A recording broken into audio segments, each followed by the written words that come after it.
अब सुन ली कहानी की अश्लीलता के शुरुआत कैसे भइल भोजपुरी इंडस्ट्री में जी। भोजपुरिया समाज में भोजपुरिया माटी के बर्बाद करे के कहानी कहाँ से शुरू भइल ई पहले सुन ली। असम के वो गायिका अली बिहार में, कहाँ से अली? असम से। आ कहे लगली कि सैया जी दिलवा मांगे ले गमछा बिछाई के। अब बताएं कि गमछा बिछा के उनकर सैया जी दिलवा मांगत रहले कि रजाई बिछा के मांगत रहले कि चौकी पर मांगत रहले, ई तो प्राइवेट बात रहे।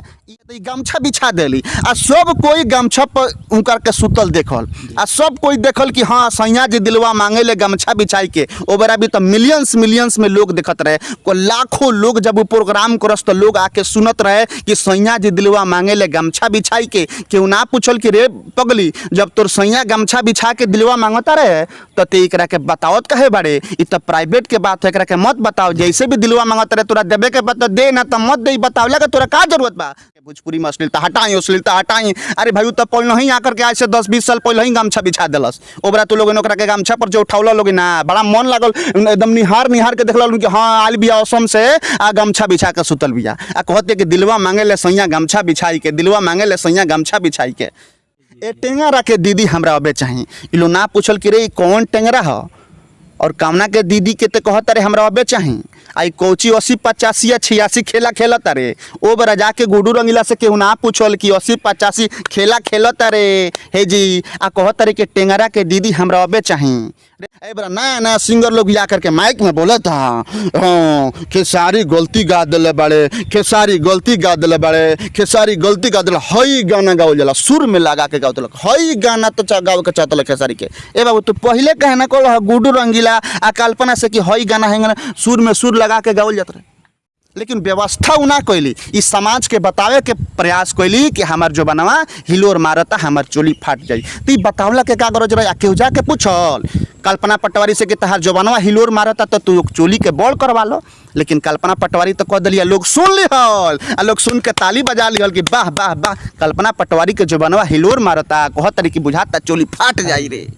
ओकरा के यूँ कहीं कि मर्डर होते लोग देख लियल भोजपुरी के आ निमन लागल लोग के जो बनवा जब भारी हो गल चोलिया फाटत रहे तो लोग ना कहल कि चोलिया तोर फाटता आई गाना ते कहेगा होता रे। आई बड़ा लोग कहते खेसरिया बुबुर गलती गा दिले बा। अरे भिखारी ठाकुर तो बाद में होइले है, भिखारी ठाकुर के आवे से पहले अश्लीलता आ गई भोजपुरी में आ लेकिन केहू आवाज ना उठावल। वाह ये बड़ा चिल्लाए वाला लोग, माइक पर बोले वाला लोग आवता, खूब बोलता, दिन भर बोलता, दिन भर चलते खेसारी खेसारी खेसारी। अरे शुरुआत कैसे हुआ? आधी आधी रथिया उठे दरदिया और का बाटे देहिया करे चट्टा चोट आ कबो चित कबो पट सैया मारे सट्टा सट। राधे श्याम रसिया से केहू ना पूछल ये चित आ पट कह के कौन चीज सट्टा सट मारता रहते हैं। आ जब ते सट्टा सट मारते बड़े तेकरा के पब्लिक डोमेन में लेके अइला के कौन जरूरत रहल? नमस्कार, रउआ देखतनी भोजपुरिया झकोरा। हम है अंकित। अभी हमारा संगे बानी भोजपुरिया झकोरा के फाउंडर अमरजीत जी। यहाँ से आज एगो और सवाल बा, एगो हमनी के एपिसोड शुरू करे वाला बानी सन। आजकल रउआ सबे देखतानी कि सोशल मीडिया पर भोजपुरी अश्लील गाना के लेके काफ़ी ज़्यादा चर्चा चलता। एकरा पहलहू तो अश्लील गाना सिंगर लोग गौले बा, पहलहू तो अश्लील गाना रहे तो वो बेरा लोग काहे ना ऑब्जेक्शन लगावला, ये बेरा लोग तबाही मचैले बा। देखिए सबसे पहले तो भोजपुरिया झकोरा के देखे वाला के हम प्रणाम करतानी, सब कोई के माई बहन भाई के सब कोई के प्रणाम करतानी। और भोजपुरी में अश्लीलता के बात कहनी है कि आज काफ़ी बवाल मचल बा सोशल मीडिया पर, लोग खूब बवाल कैले बा कि खेसारी खेसारी खेसारी जौन वीडियो देखी खेसारी। लेकिन एकरा पहलुआ जे अश्लीलता गईले बा आज से 10 साल पहले, 15 साल पहले, 20 साल पहले, ओ बेरा ये लोगवा कहाँ रहे? हो सकता कि अमरजीत कुमार गिरी के ओबरा जन्म ना भइल हो, अमरजीत कुमार गिरी ओबरा छोटी चुकी हुई हन। अमरजीत कुमार गिरी के एबरा उम्र 28-29 साल होता। लेकिन ओ बेरवा जे लोग रहे जे बढ़िया लोग रहे, जे भोजपुरी के लाज के समझत रहे, जे भोजपुरी के इज्जत के समझत रहे, जे भोजपुरी के मान मर्यादा के समझत रहे, उ लोगवा ओबरा कहाँ रहे? जब रउआ सब के बता दी पूरा भोजपुरिया समाज के जनता के पूरा माई बहन भाई बाबूजी सब कोई के हम बता दी कि भोजपुरी के शेक्सपियर भिखारी ठाकुर भिखारी ठाकुर के बाद केहू भिखारी ठाकुर बने के प्रयास ना कइल आ न भिखारी ठाकुर के पद चिन्ह पर चले के प्रयास कइल। अब सुन ली कहानी की अश्लीलता के शुरुआत कैसे भइल भोजपुरी इंडस्ट्री में, भोजपुरिया समाज में भोजपुरिया माटी के बर्बाद करे के कहानी कहाँ से शुरू भइल ई पहले सुन ली। असम के वो गायिका अली बिहार में, कहाँ से अली? असम से। असम से गायिका अली, उनका नाम रहे कल्पना पटवारी। कल्पना पटवारी असम से चल के अली बिहार में भोजपुरी के बढ़ावे खातिर और ई भिखारी ठाकुर जी के पद चिन्ह पर चले खातिर कि माने भोजपुरी के हम बढ़ाए, भोजपुरी के आगे लेके जाए। भिखारी ठाकुर के जो सोच रहे भोजपुरी के लेके ओकरा के हम आगे लेके जाए। बिहार में अली और सबसे पहले एगो भक्ति संगीत से शुरू कैली। वो भक्ति संगीत के रहे कि हमसे भंगिया ना पिसाई ए गणेश के पापा, माने कि भगवान शंकर जी के ऊपर गाना गौली, धार्मिक गाना गौली। आसाम से अली बिहार में भोजपुरी के बढ़ावे खातिर आ भिखारी ठाकुर के जो सोच रहे भोजपुरी के लेके ओकरा के आगे बढ़ावे खातिर, और आवते आवते गमछा पसूत गईली आ कहे लगली कि सैया जी दिलवा मांगे ले गमछा बिछाई के। अब बताएं कि गमछा बिछा के उनकर सैया जी दिलवा मांगत रहले, कि रजाई बिछा के मांगत रहले, कि चौकी पर मांगत रहले, ई तो प्राइवेट बात रहे। ई मतलब कि एकरा ऊपर गावला के का जरूरत रहे? गमछा बिछा के हो सकता मांगत होकस, रजाई बिछा के मांगत होकस, चौकी पर मांगत होकस, खटिया पर मांगत होकस। ती बात के जनता में, पब्लिक डोमेन में लेके अइला के का जरूरत रहे? तो ई गमछा बिछा देली आ सब कोई गमछा पर उनकर के सुतल देखल आ सब कोई देखल कि हाँ सैया जी दिलवा मांगे ले गमछा बिछाई के। ओबरा भी तो मिलियंस में लोग देखत रहे, को लाखों लोग जब वो प्रोग्राम करस तो लोग आके सुनत रहे कि सैया जी दिलवा मांगे ले गमछा बिछाई के। केहू ना पूछल कि रे पगली, जब तोर सैया गमछा बिछा के दिलवा मांगता रहे तो ते एकरा के बतावत कहे बारे? ई तो प्राइवेट के बात है, एकरा के मत बताओ। जैसे भी दिलवा मांगता रहे, तोरा देबे के बता दे, ना तो मत दे, बतावला के तोरा का जरूरत बा? तो केहू आवाज ना उठावल। ए बड़ा करके सोशल मीडिया पर खूब कहानी चलता। और खेसारी लाल तो गलती बा, खेसारी लाल यादव गलती गाना गौले बड़े, अश्लील गौले बड़े, ठीक बा, लेकिन पहिलवा से पहले एकरा के रोका गई रही तो बीमारी के दवाई अगर पहले आ गई रही तो ये बीमारी ना फैल रही। जौन भोजपुरी में अश्लील फैलता ये तो पहले से चलता। अब जौन आइली कल्पना आके द हिंदू में खबर छपल, ओबरा के प्रभात खबर जौन बाकी खबर छपल एकरा बारे में कि कल्पना आसाम से आइल बड़ी भोजपुरी के आगे बढ़ावे खातिर, भिखारी ठाकुर के सोच के आगे बढ़ावे खातिर, भोजपुरी माटी के आगे बढ़ावे खातिर, और आवते आवते गमछा बिछा देली। ता कहे लगली कि सैया जी दिलवा मांगे ले गमछा बिछाई के। केहू पूछल जाके कल्पना पटवारी से कि सैया दिलवा मांगत रहे गमछा पर तो एकरा के कहला के का जरूरत बा? हमनी के माई बेटी बहन के सामने हमनी के गाना सुनी सन कि सैया जी मांगे ले दिलवा गमछा बिछाई के। पूरा लोग बुलंदी से एकरा के अगर रोकले रही भोजपुरी में अश्लीलता के तो आज भोजपुरी में जौन की मुहिम छिड़ल बा, आज लोग लड़ाई लड़ रहा बा बड़ा आकर के भोजपुरी में अश्लीलता हटाई। अरे भाई तो पहले नहीं आकर के आज से 10-20 साल पहले ही गमछा बिछा दिलस। ओबरा तो लोग ओकरा के गमछा पर जो उठावला लोग ना बड़ा मन लागल, एकदम निहार के देखला कि हाँ आल बिया असम से आ गमछा बिछा के सुतल बिया आ कहते कि दिलवा मांगे ले सैया गमछा बिछाई के, दिलवा मांगे ले सैया गमछा बिछाई के। तो ई भोजपुरी में अश्लीलता के शुरुआत भइल। अब शुरू कल जाओ गुड्डू रंगीला के ऊपर। गुड्डू रंगीला, कल्पना पटवारी लोग खूब गावल भोजपुरी में अश्लीलता के गाना। 80 ना 85 हमरा 90 चाहिए, टेंगरा के दीदी हमरा अबे चाहिए नो जी, ए टेंगरा के दीदी हमरा अबे चाहिए। ई लोग ना पूछल कि रे कौन टेंगरा है और कामना के दीदी के तो कहता रे हमरा अबे चाहिए। आई कोची 80 85 या 86 खेला खेलता रे। ओ बरा जाके गुड्डू रंगीला से केहू ना पूछल कि 80 85 खेला खेलता रे हे जी, आ कहता रे कि टेंगरा के दीदी हमरा अबे चाहिए। रे तो कौची मांगता रे टेंगरा के दीदी से? आ ते मांगतो बाड़े तो हेंगा चिल्ला के काहे मांगता रे? तोरा जहाँ जाए के बाद तहाँ जाके मांग ले। तोरा जौची 80 चाहिए, 85 चाहिए, 90 चाहिए, ते तो चिल्ला के गावता रे कि 80 ना 85 हमरा 90 चाहिए, टेंगरा के दीदी हमरा अबे चाहिए। तो भोजपुरी में अश्लील तो कितना अश्लील गाना बस सोची। इकाई माई बहन बेटी के पास में बैठ के गाना रुआ सुन सकता नहीं। गुड्डू रंगीला जौन गइले तो ये बहुत पहले से ही लोग भोजपुरी के अश्लील बनावत आ रहल बा और भोजपुरी में अश्लील गाना गावत आ रहल बा। अब बताई कि इनका से पूछल जाओ कि का हो, बताओ गुड्डू रंगीला बताओ कि 80 ना 85 का मांगत रहे टेंगरा के दीदी से?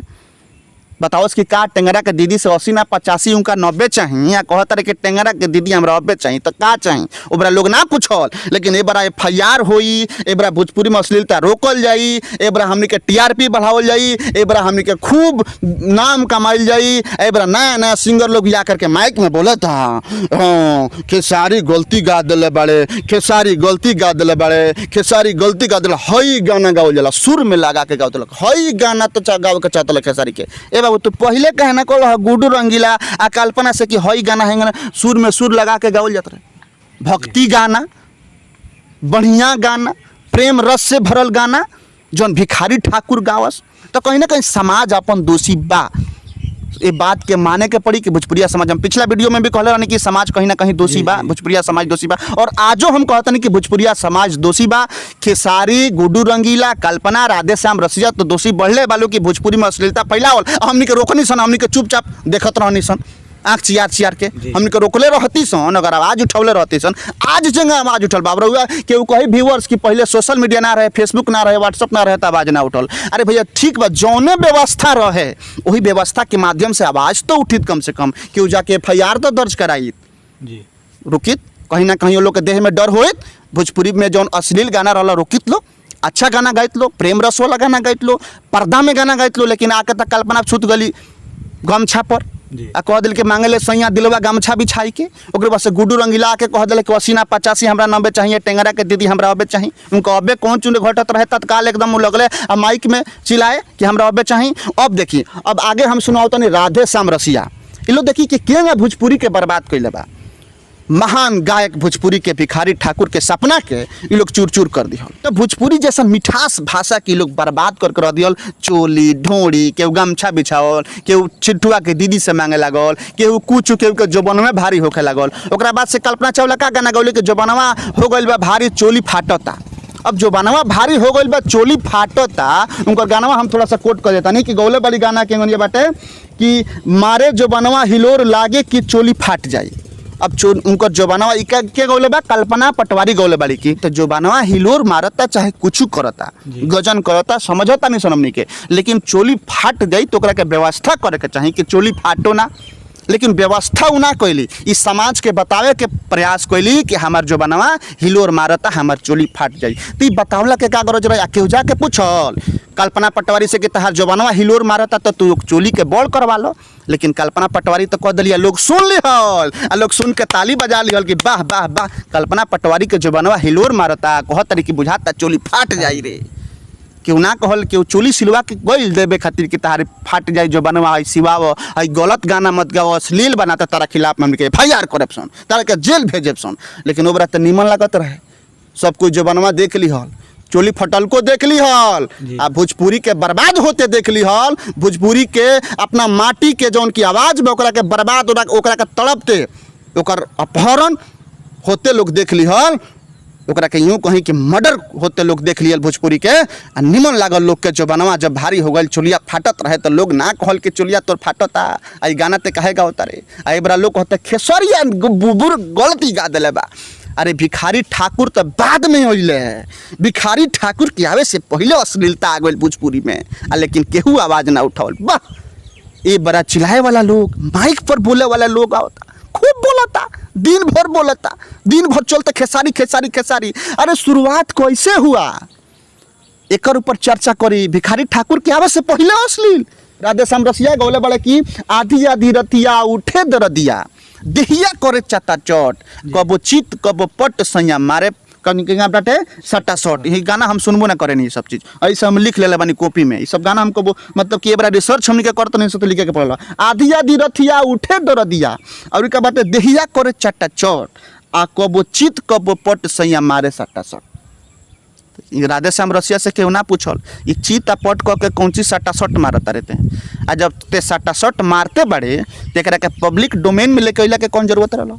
आधी आधी रतिया बारो, आधी रात में दर्द हो जाए, कुछ हो जाए, जौन चीज भी बेचारा के भइल को, लेकिन उ जौन कंडीशन ओकरा साथ भइल, उ गाना में लेके आके आ भोजपुरी के बदनाम करे के प्रयास कैलस, भोजपुरी के अश्लील बना दिलस कि आधी आधी रटिया उठे दरदिया, आ कबो चित कबो पट सैया मारे सट्टा शॉट। अब सैया जैसे भी मारत होके, सट्टा शॉट मारत होके, काटा कट मारत होके, फचा फच मारत होके, लेकिन एकरा के कहाला के का जरूरत रहा? ओबरा के जाके कोई बुद्धिमान आदमी पूछल उनका से राधेश्याम रसिया से जाकर के कि तू हई कुल तू गावत तारा सट्टा शॉट सैया मारता, खचा खच मारता, फटाफट मारता, एकरा के बतावला के का जरूरत बा? तू कहाँ देखला फटाफट मारता? आ मारतो बात तू ई कुल तू काहे कहता रह? ई भोजपुरी के तू बदनाम काहे करता रह? भोजपुरी भाषा के, भोजपुरी माटी के तू तबाह काहे करता रह? काहे तू एकरा खत्म करे के काहे के चाहता रह? तो केहू जाके ना पूछल, लेकिन एबरा खेसरिया खेसरिया खेसरिया खेसरिया सब लोग कह। ठीक बा, खेसरिया के भी योगदान बा, बहुत बड़ा योगदान बा भोजपुरी के बदनाम करे में, लेकिन जे बाकी वर्षों से जे चलते होता, गुड्डू रंगीला, कल्पना, राधेश्याम रसिया, कलुआ, बहुत लोग बाटे होता ना, हमरा याद नहीं के भोजपुरी के गाना हम ना देखी ले ना फिल्म देखी ले, कि आज से ना भोजपुरी वर्षों से बदनाम होता, भोजपुरी में अश्लीलता वर्षों से